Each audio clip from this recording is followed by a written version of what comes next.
Hello बच्चों, let's see the question. So the question says what is the configuration of the following molecule. तो यहाँ पे हमको एक मॉलिक्यूल गिवन है, उसका कॉन्फ़िगरेशन देखना है। ऑप्शन क्या क्या है? Option A 2s 3r, option B 3r 3s, option C 2s 3s and option D 2r 3r। तो चलिए सबसे पहले देखते हैं इस क्वेश्चन का की कॉन्सेप्ट क्या है। सो इस क्वेश्चन का की कॉन्सेप्ट है are is configuration.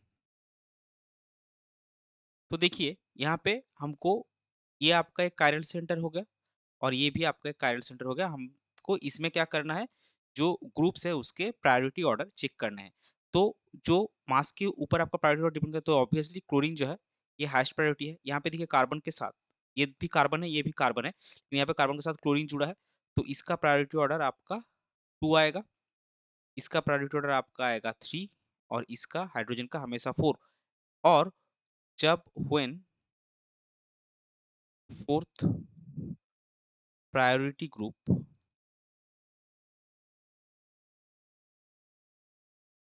Is eight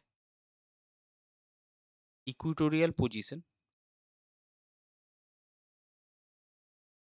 तब आपका क्या होता है, जो क्लॉकवाइज रोटेशन होता है, यानी कि इस डायरेक्शन में, वो आपका एस कॉन्फॉर्मर होता है। और जो एंटी क्लॉकवाइज होता है इस तरह से, वो आपका आर होता है। तो यहाँ पे देखिए आपका रोटेशन क्या हो रहा है, आपको 1 से 2 से 3 जाना है, तो 1 से 2 आएंगे, फिर आपको जाना है 3। तो ये आपका क्लॉकवाइज रोटेशन है। तो यहाँ पे आपका इस कार्बन पे जो 2 कार्बन है इसमें आपका होगा एस। और अगर आप दूसरा जो कायरल सेंटर उसमें जाएंगे, तो यहाँ पे देखिए आपका क्या है, ये क्लोरीन आपका 1 है, ये वाला जो पोर्शन है ये आपका 2 है, ये आपका 3 है और ये आपका 4 है। तो आपको क्या करना है, 1 से 2 से 3 जाना है, 1 से 2, 2 से आप 3 आएंगे। तो ये आपका क्या है, ये आपका ये भी क्लॉकवाइज है, ये भी क्लॉकवाइज था 2 में, और 3 वाला जो कार्बन है इसमें भी आपका क्लॉकवाइज रोटेशन हो रहा है। चौथा ग्रुप आपका इक्वेटोरियल पोजीशन में है, तो ये भी आपका एस होगा। तो इसका ओवरऑल कॉन्फ़िगरेशन हम क्या लिख सकते हैं, इसका ओवरऑल कॉन्फ़िगरेशन हम लिख सकते हैं 2s 3s, ये हो जाएगा इस स्पीशीज या फिर कंपाउंड का ओवरऑल कॉन्फ़िगरेशन। सो क्या हुआ, देखा हमने कॉन्फ़िगरेशन 2s 3s।